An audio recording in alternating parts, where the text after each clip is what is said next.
হ্যাঁ বন্ধুরা, আসসালামু আলাইকুম। কেমন আছেন সবাই?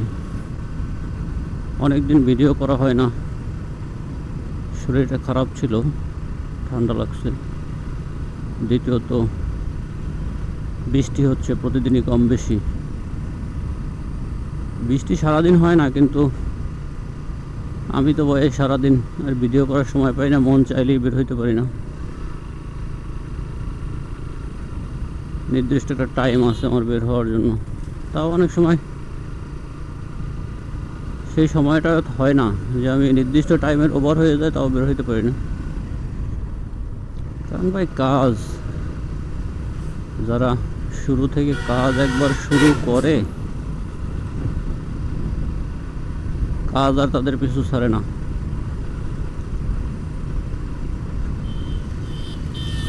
গল্প মানুষের জীবনে অনেক থাকে, কিন্তু সব তো শেয়ার করা যায় না পাবলিকলি, আসলে সব শেয়ার করা যায় না। আবার কিছু কিছু শেয়ার করতে হয়, না করলেও হালকা হওয়া যায় না। এখান থেকে কারো ব্যক্তিগত জীবনের কোনো গল্প শোনার পরে দেখা যায় কেউ যদি উপকৃত হয়, কারণ মানুষের জীবনে অনেক গল্প থেকে অনেক শিক্ষার কিছু থাকে। হয়তো কারো কাছে হাসির খোরাক হয়, কারো কাছে শিক্ষার কিছু থাকে। তো সেরকমই আমি আসলে মোটো ব্লগিং যখন শুরু করার ইচ্ছা জাগে, তখন থেকেই মোটো ব্লগিং নিয়ে যখন বিভিন্নই দেখতেছিলাম, আপনার যারা মোটো ব্লগিং করে তাদের টপিক ক্যাটাগরি, তো সেখানে আমার ইচ্ছাই ছিল যে আমি আমার জীবনের বাস্তব কিছু অভিজ্ঞতা আপনাদের সাথে শেয়ার করব। সেখানে দেখা যায় সবচেয়ে বেশি প্রাধান্য যেটা পাবে সেটা হচ্ছে প্রবাস জীবনটা। কারণ আমি আসলে ভাই 10 বছর প্রবাস সে থাকার পরে দেশে আসছি আজকে 7-8 বছর। এই যে 10 বছরের যে একটা জার্নি, দেশে আসার পরের জার্নি, এগুলো আপনাদের সাথে শেয়ার করার ইচ্ছা আমার ছিল। কিন্তু পরবর্তীতে মানে দ্বিধাদ্বন্দ্ব বা কথা বলতে না পারা, যে আসলে মানুষ কিভাবে নিবে। কিন্তু আমি আসলে অনেক চিন্তা ভাবনা করে দেখলাম যে আমার এই প্রবাসের 10 বছরের জার্নি বা প্রবাস পরবর্তী দেশে থাকার যে জার্নিটা, প্রবাসীদের সাথে কেমন আচরণটা হয়, হয়তো নাটক সিনেমায় অনেকটা দেখায়, তার চেয়েও আমি মনে করি, আমি যেহেতু নাটক সিনেমা যা দেখায় হয়তো প্র্যাকটিক্যালি সেটাও কারো মুখের গল্প বা কিছুটা বাস্তব, কিন্তু আমি যেহেতু প্র্যাকটিক্যাল কিছু অভিজ্ঞতা আপনাদের সাথে শেয়ার করবো ইনশাল্লাহ এপিসোড আকারে। একবারে ধারাবাহিকভাবে আমি চেষ্টা করব শুরু থেকে, আমার জীবনের শুরু থেকে, প্রবাস জীবনের শুরু থেকে, এবং প্রবাস জীবনে মানুষের যে কষ্টগুলো হয়, পরিবারের আচার ব্যবহার, এখন সবার ক্ষেত্রে হয় কিনা আমি জানি না, কিন্তু আমার দেখা বা আমার অনুভব করা, আমি যেহেতু প্রবাসী দীর্ঘদিন একত্রে ছিলাম অনেকের সাথে, আমার মনে হয় সবার সাথে একই রকম ঘটনা ঘটে। প্রবাসীরা যে ইন্টারন্যাশনাল কামলা দেওয়া শুরু করে, তারপর থেকে ওই কামলাই দিতে হয়। এখন এর মধ্যে অনেকে এস্টাবলিশড হয়ে যায় দেশে আসার পরে, আর প্রবাসী সবাই তো আর আমার মতো কামলা হয় না। কেউ আছে ওয়েল এডুকেটেড, কোনো ভালো অবস্থান তৈরি করে ফেলতে পারে, আর যে জীবনের খেলার বয়স থেকে কাজে ইনভলভ হয়ে যায় সে আসলে পারে না ভাই, সে কিছুই পারে না। তো সেখান থেকে আমি চেষ্টা করব ইনশাল্লাহ আপনাদের সাথে শেয়ার করার। আজকে যেহেতু প্রথম পর্ব, তো আমি ভিডিওটা অনেক লম্বা করব না।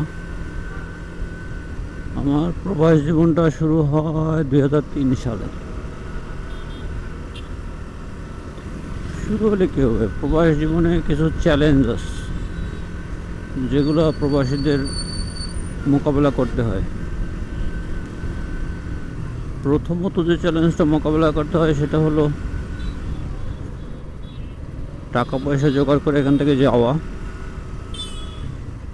2 নম্বর চ্যালেঞ্জ হলো যাওয়ার পরে আবহাওয়ার সাথে খাপ খাওয়ানো। 3 নম্বর চ্যালেঞ্জ হয়েছে কর্মক্ষেত্রে খাপ খাওয়ানো। তার পরের চ্যালেঞ্জগুলো পরে, ওগুলো পরে আলোচনা হবে। এই 3টা চ্যালেঞ্জে প্রথম অনেক কষ্টকর হয়ে যায় এই করার জন্য। কারণ কি, তারপরের চ্যালেঞ্জগুলো কেন বললাম, চ্যালেঞ্জ অনেক থাকে প্রবাসীদের। আমাদের দেশ থেকে যারা মিডল ইস্টে বলেন বা এশিয়া প্যাসিফিকের মধ্যে যে দেশেই বলেন না কেন, এই যে আমাদের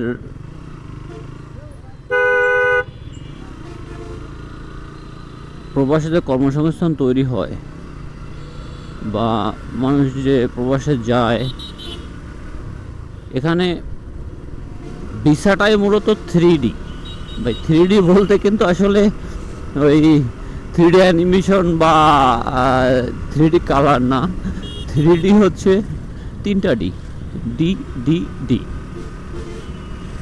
আচ্ছা, এর ফুল মিনিং হচ্ছে ভাই 3D হচ্ছে 1 ডিতে ডেঞ্জার, 2 ডিতে ডিফিকাল্ট, 3 ডিতে ডার্টি।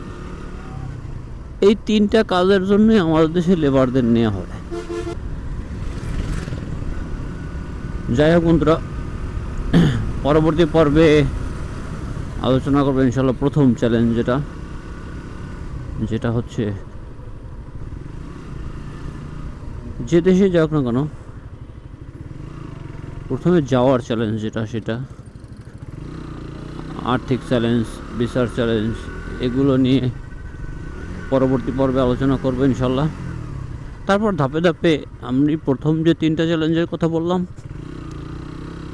যে দেখা যায় যে প্রথম যাওয়ার যে চ্যালেঞ্জটা, তারপর হলো গিয়ে আবহাওয়ার যে খাপ খাইয়ে নেওয়ার যে চ্যালেঞ্জটা, এবং কর্মসংস্থানে খাপ খাওয়ানোর চ্যালেঞ্জটা। এই 3টা চ্যালেঞ্জে আমি আশা করি 3টা পর্বে আলোচনা করব ইনশাল্লাহ। কি কি কষ্ট হয় এখন দেখা যায় যে অনেক প্রবাসী এগুলো জানে, কিন্তু প্রবাসীর যারা পরিবার আছে তাদের কাছে কখনো হয়তো কোনো প্রবাসী আলোচনাই করে না যে আমার এরকম কষ্ট হয় না। আমি বাস্তবে করিনি কখনো, কারণ করলেও কোনো পরিবারের লোক আসলে এটাকে অত গুরুত্ব সহকারে শোনে না। তারা মনে করে বিদেশ স্বর্গ, আর্ন মানি, গিভ মানি, আর কিছুই না। এই জন্য তারা হয়তো জানেই না যে কত চ্যালেঞ্জের মুখোমুখি হইতে হয়। সেট। যাই হোক, আজকের কথা বলা না বন্ধুরা, আপনাদের ভালো লাগলে আমার চ্যানেলটি সাবস্ক্রাইব করবেন।